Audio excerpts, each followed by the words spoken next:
Assalamualaikum warahmatullahi wabarakatuh.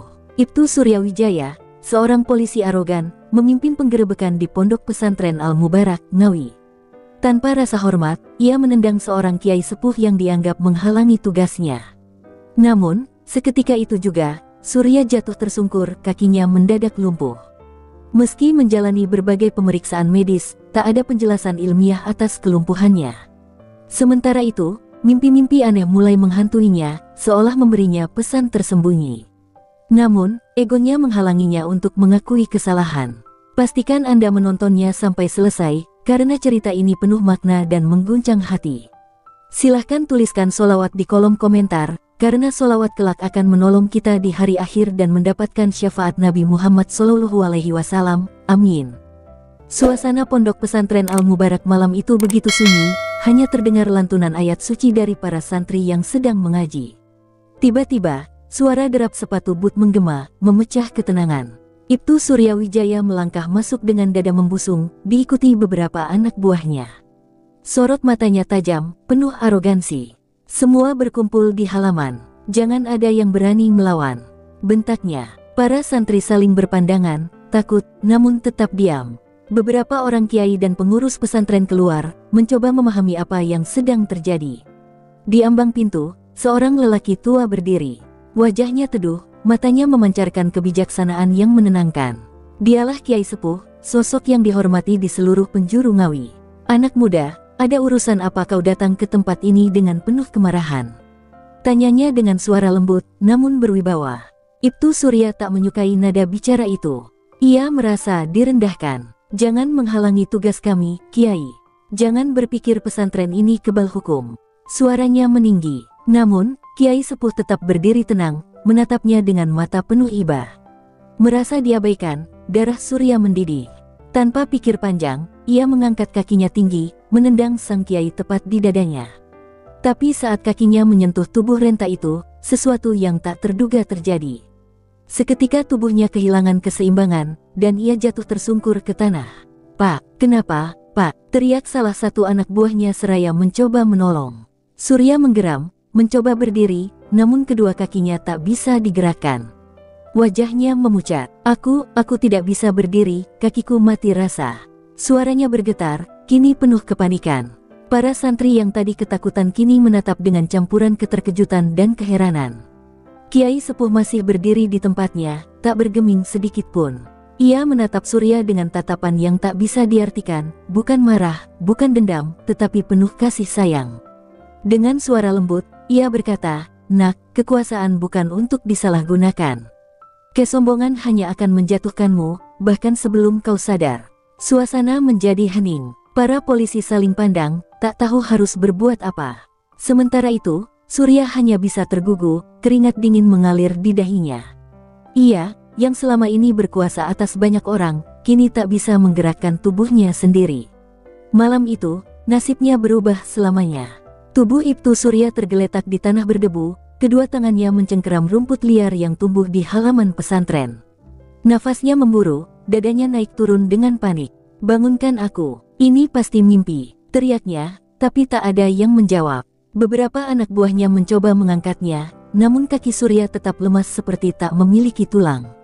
Wajahnya memucat, tatapannya liar, mencari jawaban di tengah keheningan yang kini menyelimuti pesantren. Para santri tak ada yang berani bersuara, beberapa hanya berbisik lirih, menyebut asma Allah. Sementara itu, Kiai Sepuh tetap berdiri tenang, tangannya menggenggam tasbih yang terus bergerak. Perlahan, seorang polisi muda, Bribka Rahmat, menunduk dengan wajah penuh kekhawatiran. "Pak, kita harus segera membawa Bapak ke rumah sakit," katanya. Namun Surya tetap tak percaya dengan apa yang terjadi. Ia mencoba menggoyangkan kakinya, namun tak ada sedikit pun sensasi yang ia rasakan.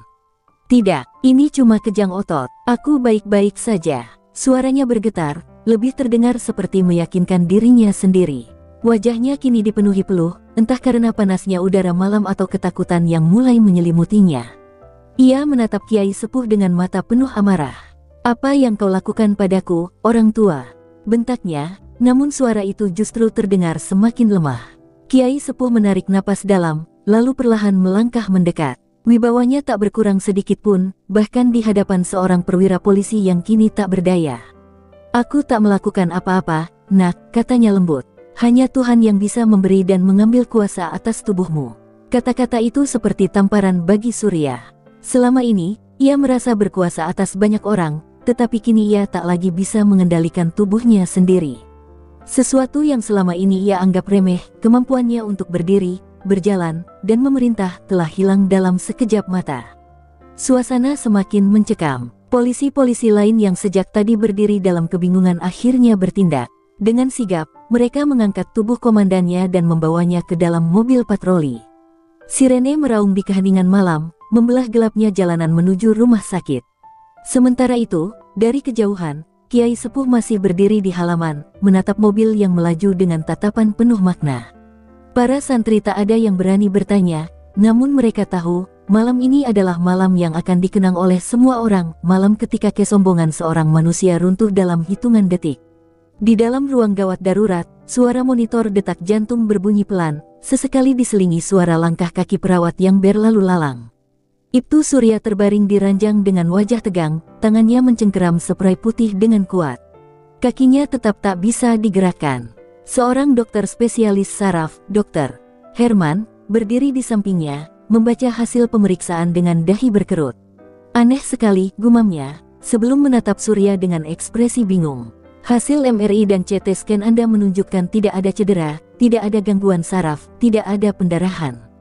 Secara medis, Anda seharusnya bisa berjalan seperti biasa." Mata Surya membelalak. "Apa maksudmu? Aku tidak bisa menggerakkan kakiku. Kau pikir aku berpura-pura?" Suaranya meninggi, penuh frustrasi. Dokter hanya menatapnya dengan sabar. "Saya tidak mengatakan itu, Pak Surya. Tapi kondisi Anda ini di luar pemahaman medis." Perkataan itu membuat dada Surya semakin sesak. Ia, seorang perwira polisi yang terbiasa menghadapi ancaman nyata, kini berhadapan dengan sesuatu yang tak bisa ia lawan dengan kekerasan atau otoritasnya. Ia merasakan ketakutan yang belum pernah ia alami sebelumnya, ketakutan akan kehilangan kendali atas dirinya sendiri. Di luar ruang perawatan, Bribka Rahmat duduk gelisah di bangku tunggu, memainkan ponselnya tanpa benar-benar membaca isi layar. Beberapa anggota kepolisian lain berbicara dengan suara pelan, saling berbisik tentang apa yang mereka lihat malam itu di pesantren.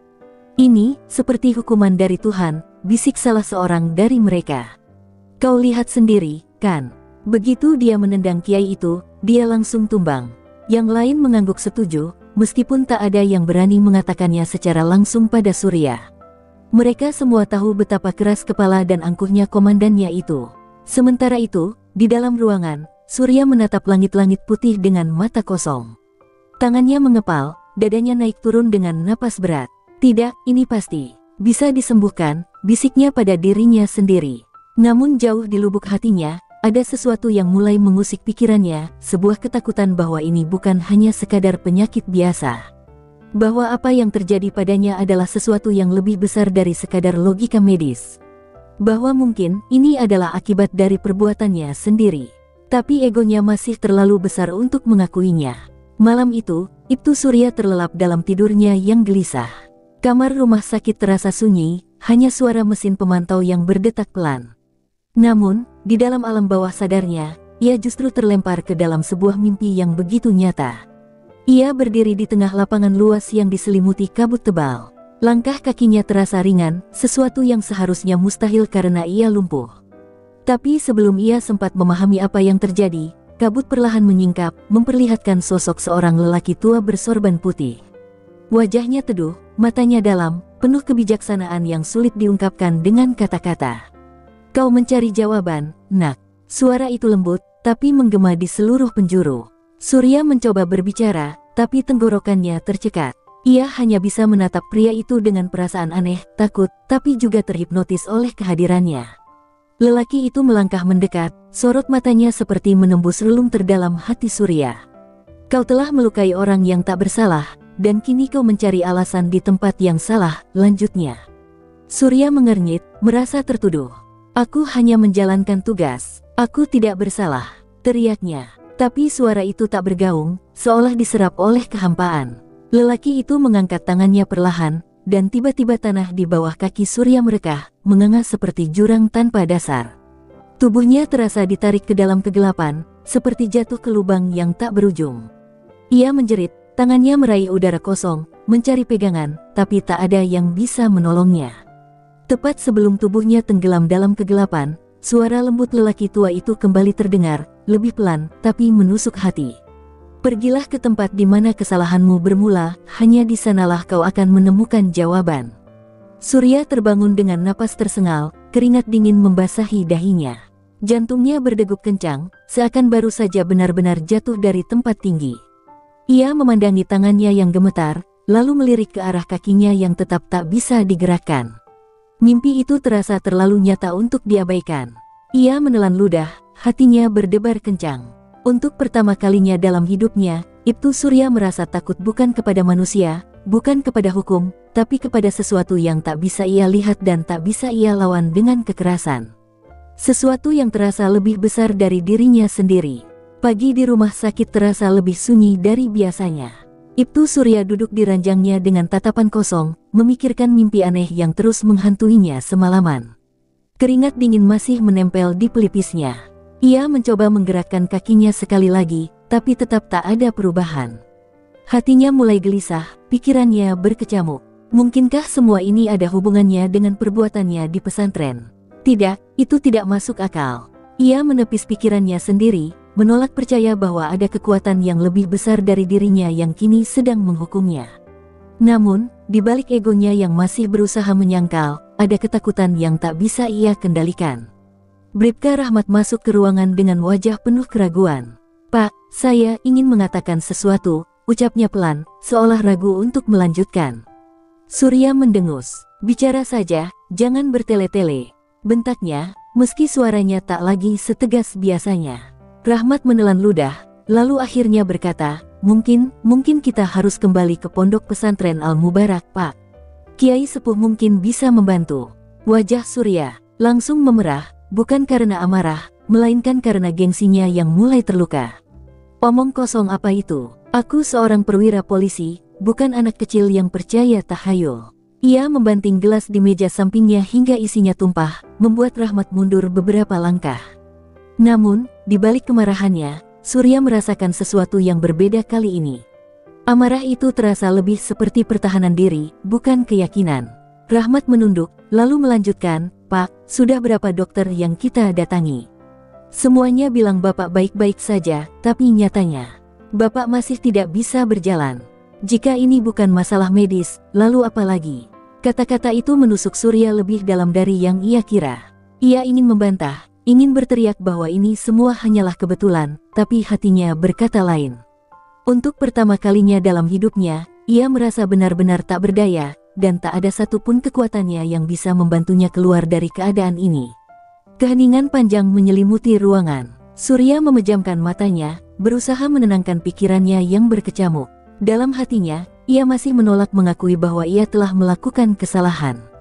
Namun, ketakutan yang semakin membesar mulai menggerogoti hatinya. Ia menelan ludah, lalu dengan suara lirih, hampir tak terdengar, ia bergumam, "Pesantren, Kiai Sepuh." Bibirnya keluh mengucapkan kata-kata itu, seolah baru pertama kali dalam hidupnya ia mempertimbangkan bahwa dirinya bukanlah yang paling berkuasa. Bahwa mungkin ada sesuatu yang lebih besar darinya. Sesuatu yang kini sedang menegurnya. Mobil patroli melaju perlahan di jalanan pedesaan Ngawi yang masih diselimuti kabut pagi. Di dalamnya, Ibtu Surya duduk diam di kursi belakang dengan wajah kaku. Bribka Rahmat menyetir tanpa banyak bicara, sesekali melirik lewat kaca spion, memastikan komandannya tetap dalam keadaan stabil. Tidak ada lagi amarah di mata Surya, hanya kekosongan dan kegelisahan yang sulit dijelaskan. Ia tidak ingin kembali ke tempat itu, ke pesantren yang menjadi awal dari penderitaannya. Tapi entah kenapa, ada sesuatu dalam dirinya yang mendorongnya untuk datang.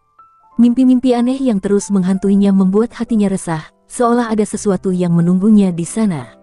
Saat mobil memasuki halaman pesantren, para santri yang sedang menyapu halaman berhenti dan menatap dengan penuh tanya. Mereka mengenali sosok Surya, pria yang beberapa malam lalu datang dengan penuh arogansi dan meninggalkan tempat ini dalam keadaan tak berdaya. Kini ia kembali, Tapi bukan sebagai sosok yang berkuasa, melainkan sebagai pria yang rapuh, yang bahkan untuk keluar dari mobil saja ia harus dibantu. Seorang santri bergegas masuk ke dalam, memberitahu Kiai Sepuh bahwa tamu yang tak terduga telah datang. Tak lama kemudian, Kiai itu muncul di beranda pesantren, sorot matanya tetap teduh seperti malam itu. Surya menatap Kiai Sepuh dengan campuran perasaan yang tak bisa ia jelaskan, malu, marah, dan takut. Aku ingin bicara, katanya dengan suara bergetar, lebih lirih dari biasanya. Bribka Rahmat dan beberapa santri membantunya turun dari mobil, lalu membawanya ke serambi. Kiai Sepuh menatapnya lama sebelum akhirnya tersenyum tipis. Aku sudah menunggumu, nak, ucapnya lembut. Kata-kata itu membuat Surya tertegun. Bagaimana mungkin orang tua ini tahu bahwa ia akan kembali? Hatinya semakin diliputi kegelisahan. Angin pagi berhembus pelan, membawa aroma tanah yang masih basah oleh embun. Surya duduk bersila di hadapan Kiai Sepuh, meski tubuhnya masih terasa berat dan kaku. Untuk pertama kalinya dalam hidupnya, ia merasa kecil di hadapan seseorang.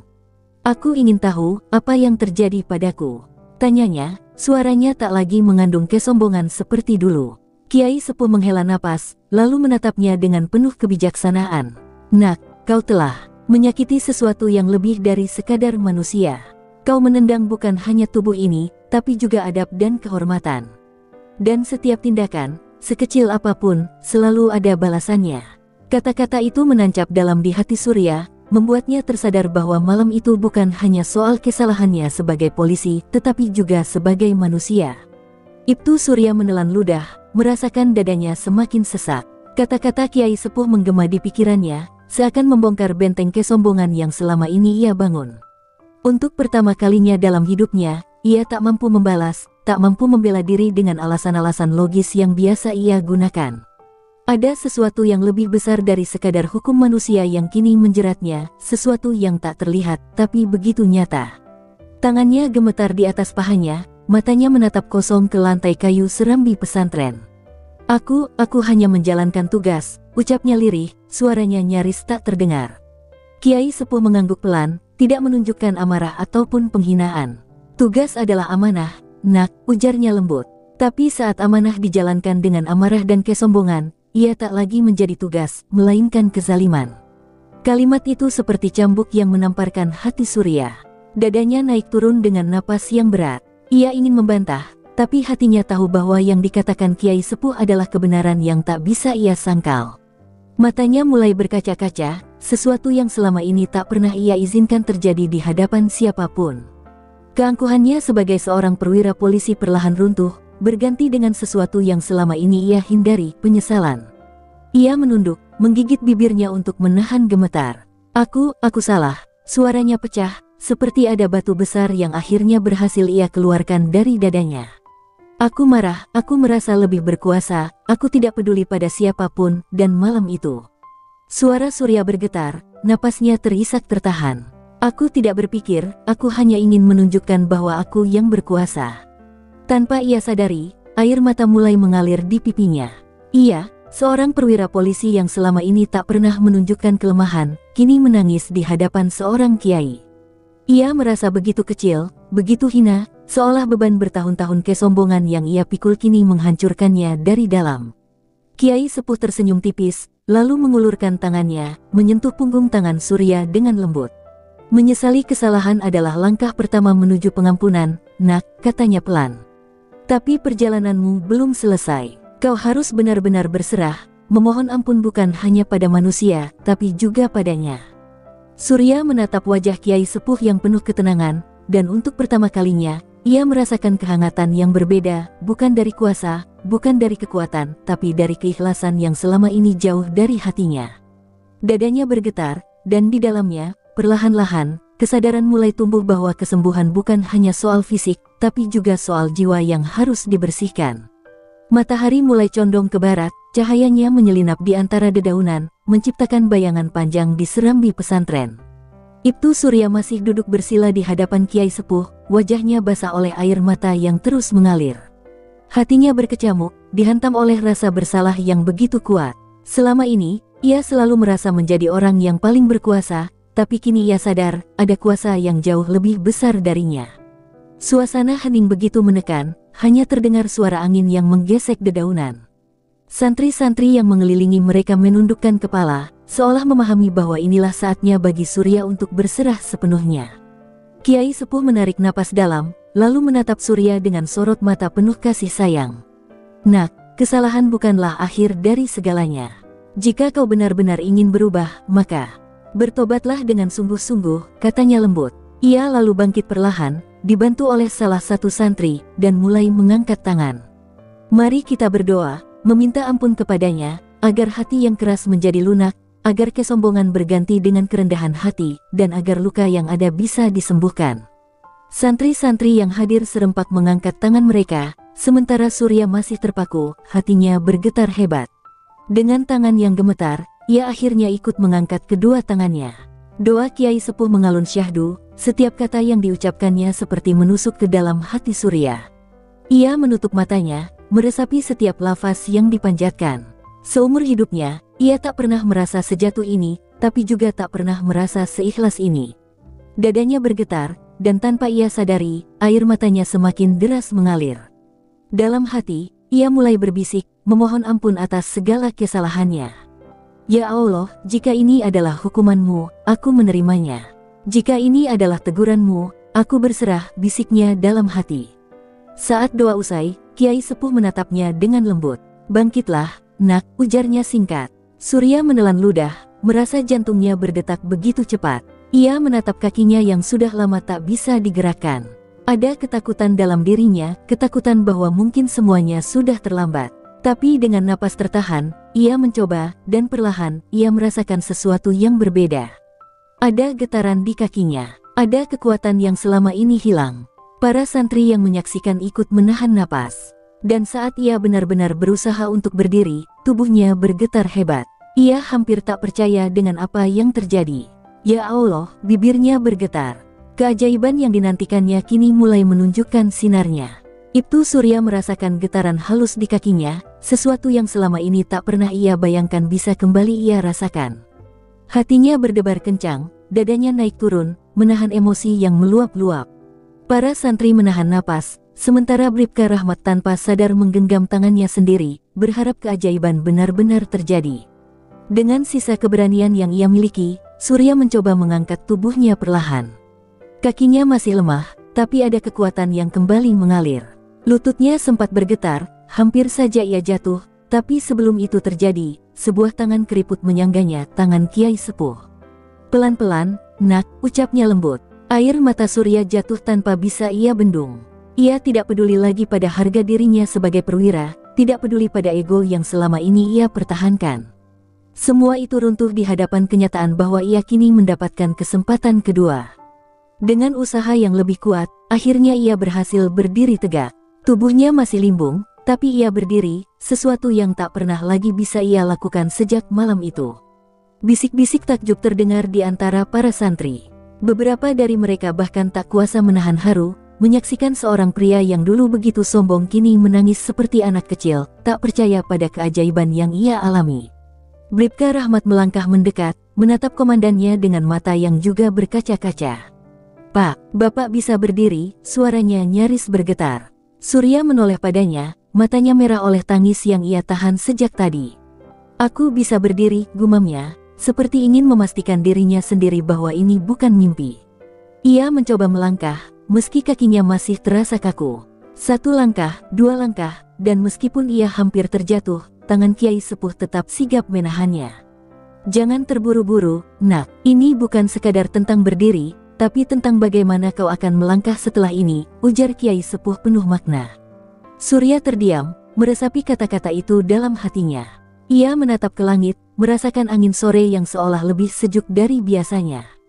Hatinya terasa lebih ringan, beban kesombongan yang selama ini ia pikul telah luruh bersama air matanya.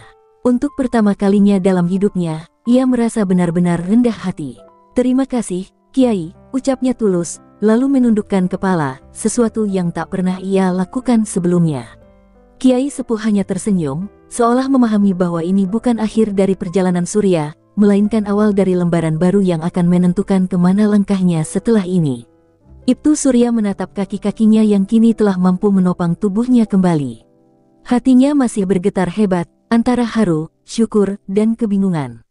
Keajaiban yang ia alami tak dapat dijelaskan dengan logika, dan itu semakin mengguncang keyakinannya yang selama ini hanya berlandaskan kekuasaan duniawi. Kiai Sepuh masih berdiri di sampingnya, tatapannya lembut namun penuh makna.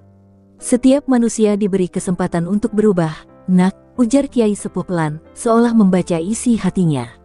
Tinggal bagaimana kau memilih jalan setelah ini. Kata-kata itu bagaikan paku terakhir yang menghancurkan segala keangkuhan dalam diri Surya. Bribka Rahmat berjalan mendekat, masih tak percaya dengan apa yang ia saksikan. Pak, ini benar-benar luar biasa, gumamnya, suaranya bergetar karena haru. Para santri juga masih terdiam dalam keterkejutan yang suci, seolah menyaksikan sebuah mukjizat di depan mata mereka. Surya menarik napas panjang, mencoba menenangkan hatinya yang masih diliputi rasa takjub. Ia lalu berlutut di hadapan Kiai Sepuh, sesuatu yang tak pernah ia bayangkan akan ia lakukan. Saya mohon maaf, Kiai, atas semua kesalahan saya, atas kesombongan saya, atas segala yang telah saya lakukan, ucapnya, suaranya lirih namun penuh ketulusan. Air mata masih mengalir di pipinya, tapi kali ini bukan karena penyesalan semata, melainkan karena kelegaan yang baru pertama kali ia rasakan dalam hidupnya. Kiai Sepuh tersenyum tipis, lalu mengangkat tangan, menyentuh kepala Surya dengan lembut. Allah Maha Pengampun, nak. Jika kau benar-benar ingin berubah, maka buktikan dalam perbuatanmu. Kalimat itu menggema di dada Surya. Ia tahu, perubahan sejati bukan hanya tentang berdiri kembali, tapi juga tentang bagaimana ia melangkah setelah ini. Ia menatap langit yang mulai memerah, menyadari betapa sempitnya dunia yang selama ini ia genggam, dan betapa luasnya kehidupan yang sebenarnya.